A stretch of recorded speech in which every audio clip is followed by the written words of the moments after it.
A fraudster who stole £10,000 in emergency grants for businesses struggling in the face of the coronavirus pandemic has been freed after spending just 6 weeks behind bars. Comments. Unavailable Izzldenein Yousif, 65, convinced Liverpool City Council he was entitled to claim support for his car wash business in Fairfield. However, he failed to mention Izzy Busy Hand Car Wash had stopped trading 3 years earlier and that he had vacated the premises in 2019. When the council confronted him over his deception, Yousif falsely claimed he had spent the cash, before using it to buy a taxi. Speaking in July, Judge Anil Murray said Yousif's claims had an impact on society, with a deterrent sentence inevitable, before jailing him for 6 months. However, he appealed and his lawyer, Callum Ross, this week persuaded judges sitting at the Court of Appeal to release him.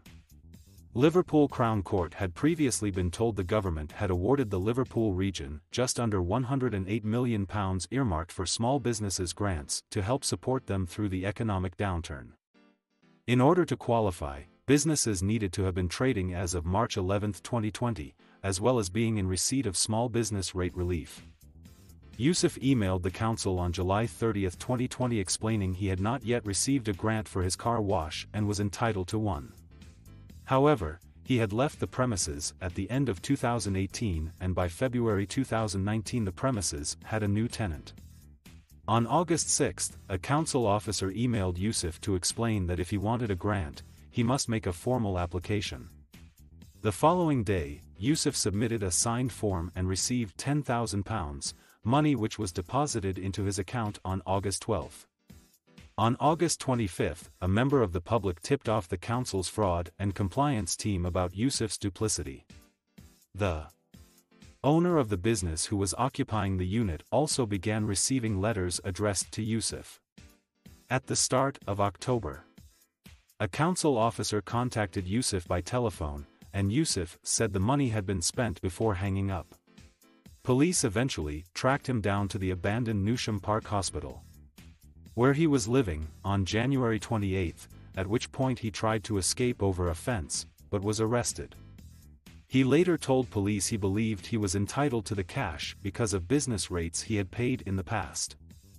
Yousif, of Orphan Drive, Newsham Park, who admitted fraud, has since paid all of the money back. He has a previous conviction for criminal damage and threatening behavior dating back to February 2008. Speaking at the hearing in July, Mr. Ross, defending, accepted claims in a pre-sentence report, when he tried to exculpate himself and Your Honor may think place some blame on the council and police, was not accurate. Mr. Ross urged the judge to spare Sudanese-born Yousif jail, suggesting there was a realistic prospect of rehabilitation, that he was at low risk of reoffending, and was remorseful. Yousif had recently worked as a taxi driver but his taxi had since been seized by the police. Mr. Ross said he had siblings with children in Sudan, to whom he sends £300 per month, and they were to some extent his dependents. Mr. Ross explained.